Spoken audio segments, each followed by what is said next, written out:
तो सर इस चुनौती से, इस चैलेंज से कैसे निपटेगी सरकार?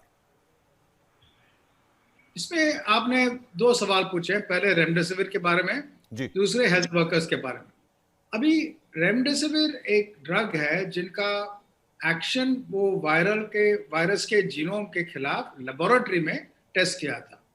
उसके बाद जब पेशेंट्स पे टेस्ट किया था, उसका रिजल्ट ये है कि वो हॉस्पिटल स्टे को थोड़ा रिड्यूस करती है।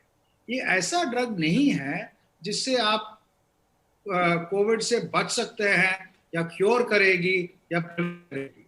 तो आप डॉक्टर के एडवाइस पे ले सकते हैं, जरूर इन्वेस्टिगेशनल यूज के लिए अलाउड है, लेकिन जरा डॉक्टर के एडवाइस पर ही लेना चाहिए जी। और एक मार्केट पे रन नहीं करना चाहिए और घबराना नहीं चाहिए।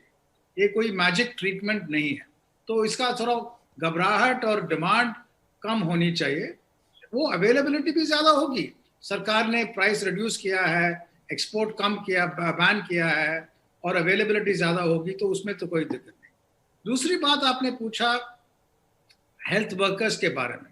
हेल्थ वर्कर्स जो हैं, हमारे हेल्थ वर्कर्स और फ्रंटलाइन वर्कर्स, दो चीज ध्यान में रखनी चाहिए। एक तो उनका वैक्सीनेशन हो चुकी है और उनका जो प्रेजेंटेशन है, अगर वो इन्फेक्ट हो तो वो सिवियर डिजीज ज्यादातर नहीं आएंगे, उनको माइल्ड और मॉडरेट डिजीज आएंगे, तो ये एक अच्छी चीज है।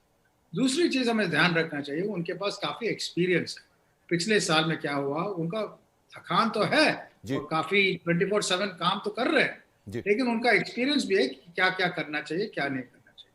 कमी तो है क्योंकि केसें बहुत बड़ी है। हेल्थ वर्कर्स की कमी होगी, ऑक्सीजन की कमी होगी, ड्रग्स की कमी होगी, बेड्स की कमी होगी, वो सब एक्सपेंशन के लिए है। तो हमारा काम अभी फोकस ये करना चाहिए, अभी हम हेल्थ वर्कर्स हो या डॉक्टर्स हो या सिटीजन्स हो, क्या कर सकते हैं जी। ताकि अगले आने वाले 15-14 दिन में हम इसको कम करें और हेल्थ वर्कर्स की कमी भी, की डिमांड भी जरा कम सर करें। आपको जाना, एक छोटा सा सवाल और आंसर आपसे चाहिए था सर। जो इंपोर्ट हो रही है अब वैक्सीन, क्या उसमें थोड़ी देरी हुई है सर? वो पहले हो जाना चाहिए था। यानी उल्टा मैं कहूंगा, क्योंकि हिंदुस्तान में इतना बड़ा कैपेसिटी है वैक्सीन मैन्युफैक्चरिंग के लिए। जी। हमारे वैक्सीन कैपेसिटी के कारण हम वैक्सीनेट कर पाए, शुरू किए, नहीं तो हमारी हालत खराब हो जाती। सारी दुनिया की डिमांड वेस्ट में अगर देखें तो वो क्या कर रहे हैं, वो बुक करके, खरीद करके उनका सप्लाई ले रहे हैं वो। तो अगर हम भी उसी हालत में पड़ जाते हैं तो वो प्रोपोर्शनेटली हमको देते और उतना कम देते। तो इंपोर्ट में अगर हम डिपेंडेंट होते तो हम आगे नहीं चल पाते। अभी जो है, क्योंकि वेव इतनी जबरदस्त है, वैक्सीनेशन की टाइमलाइंस बहुत एनहांस करनी है, जी। एक इमरजेंसी यूज के लिए इंपोर्ट करने के लिए अलाउड है। लेकिन साथ में ये ध्यान रखिए, जो होगी वो उन वैक्सीन पे होगी जो इंपोर्ट कर सकते हैं, जिनका यह मैन्युफैक्चरिंग भी होने की ऑलरेडी एग्रीमेंट्स हो चुकी है।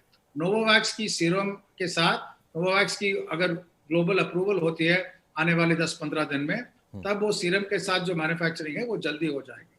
सिमिलरली जॉनसन एंड जॉनसन के वैक्सीन बायोलॉजिकल ई के साथ, अभी बायोलॉजिकल जॉनसन एंड जॉनसन के वैक्सीन अप्रूवल हो चुकी है, जी। तो बायोलॉजिकली और सरकार उसको डायरेक्टली इंपोर्ट कर सकती है। तो ये तो काफी दिन से बात हो रही है, फ्लेक्सिबिलिटी अभी थोड़ा ज्यादा है। विजय राघवन साहब, इंडिया टीवी को आपने वक्त दिया, बहुत बहुत शुक्रिया हमसे बात